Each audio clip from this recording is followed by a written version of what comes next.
فرمایا جنت کے، اور فرمایا جو 10 روزے رکھ لیتا ہے اللہ تعالیٰ پل صراط کے ہر میل پر اس کے لیے فرش لگا دے گا کہ اس پر آرام کرتا ہوا جائے، ہر میل پر اس کے لیے آرام گاہ ہوگی۔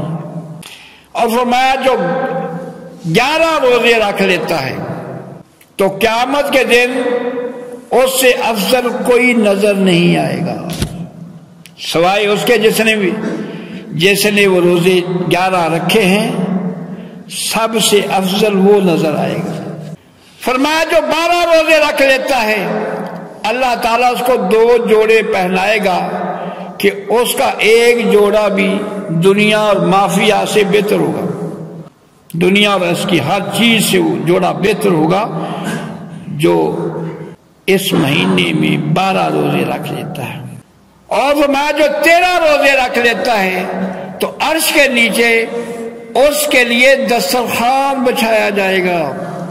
13 روزے رکھنے کی برکت اتنی، جب نہ کسی کو کھانا پینا میسر نہیں ہوگا، قیامت کا دن ہوگا، وہ اللہ کے عرش کے سائے کے نیچے اس کے لیے دسترخوان بچھایا جائے گا، اس کی مہمانی کی جائے گی، اور اس میں سے وہ کھائے گا جو مہمانی اللہ نے اپنے بندوں کے لیے مہمان نوازی، اس میں سے جو چاہے گا کھائے گا۔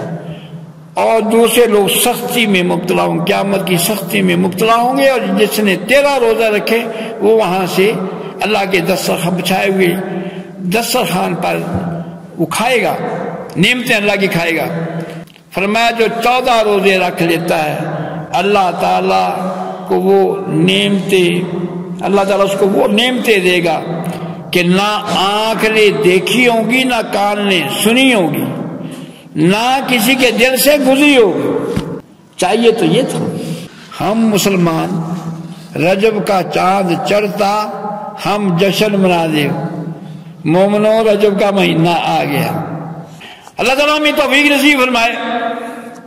آقا علیہ السلام سے پوچھا گیا یا رسول اللہ صلی اللہ علیہ وسلم رجب کا مہینہ، اس کے بارے میں کہا گیا یہ اللہ کا مہینہ ہے، اس کا مطلب کیا ہے؟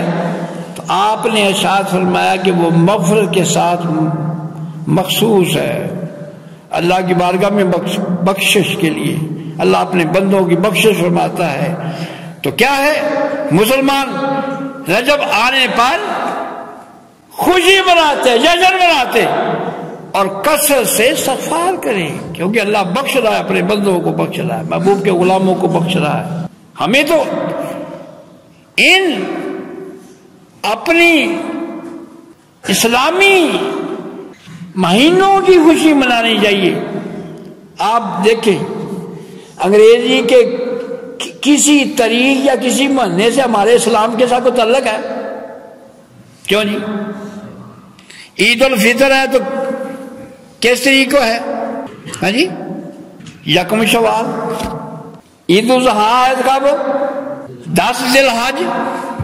رمضان ہے تو یکم رمضان المبارک، نہ جنوری، نہ فروری، نہ مارچ، نہ اپریل۔ حج ہے تو پھر ہاں جی 9 ذی الحج کو ہے۔ ہمیں اور ان دنوں میں ہمارے لیے اللہ کی خصوصی کرم نوازیاں ہیں، مہربانیاں ہیں۔ جیسے میں نے عرض کیا رجب شریف کے مہینے کی برکات، ہمیں اپنی مذہبی تہوار کو جو ہے اس کو منانا چاہیے، نہ کہ کفر کو تقویت دینی چاہیے۔ یہ جو جنہوں نے یہ نیو ایئر نائٹ منائی انہوں نے کفر کو تقویت دی، کفر کے مشن میں ان کے فنکشن میں اضافہ کیا۔ ایسے بھی لوگ ہیں جو عیسائیوں کی عید میں جا کر ان کے ساتھ کیک کاٹتے ہیں، اس کے لیے فتویٰ بڑا سخت ہے۔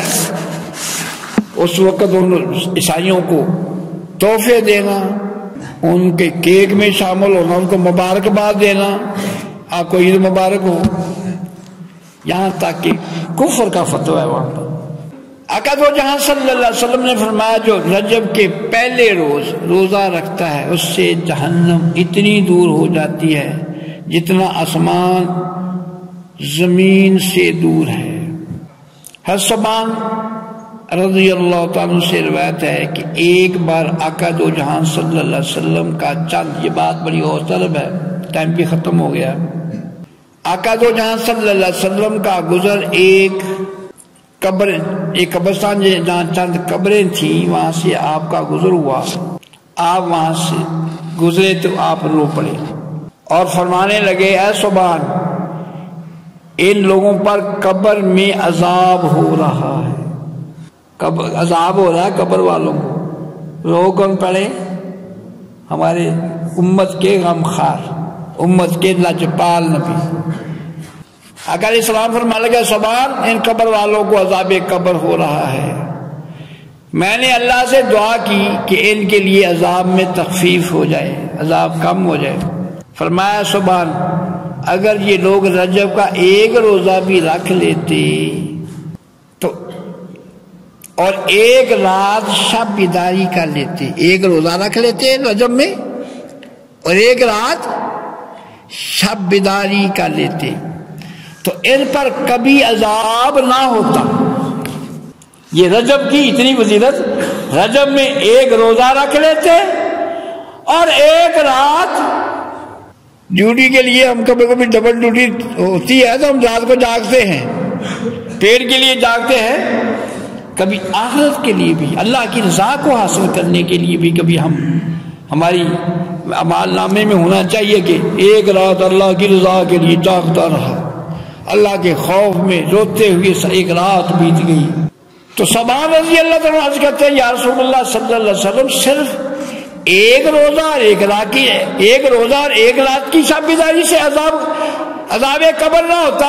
فرمایا ہاں قسم ہے مجھے اس کی جس کے قبضہ قدرت میں میری جان ہے، کوئی مسلمان مرد ہو یا عورت ایسی نہیں کہ رجب میں ایک روزہ بھی رکھ لے، ایک رات بھی شب بیداری کر لے، مگر اللہ تعالیٰ اسے ایک سال کی عبادت کا ثواب عطا فرماتا ہے۔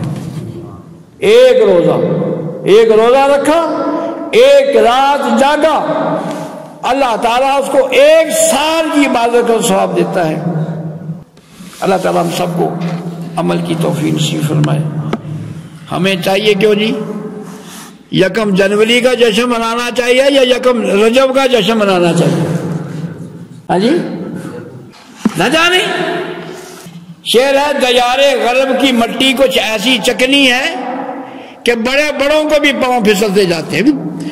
تیرا کفر کے ساتھ تعلق کیا، تو جشن یکم نیو ایئر نائٹ تو کیا منا رہا ہے؟ تو منانا ہے تو رجب کا بھی، رجب کی رات جاگ، اللہ کی عبادت کر، استغفار کر، رمضان المبارک کے مہینے میں رات شب بیداری کا، شعبان کے مہینے میں شب بیداری کا روزہ رکھ تاکہ تیری بخشش ہو جائے، تجھے گناہوں سے چھٹکارا مل جائے۔ اللہ تعالیٰ ہم سب کو عمل کی توفیق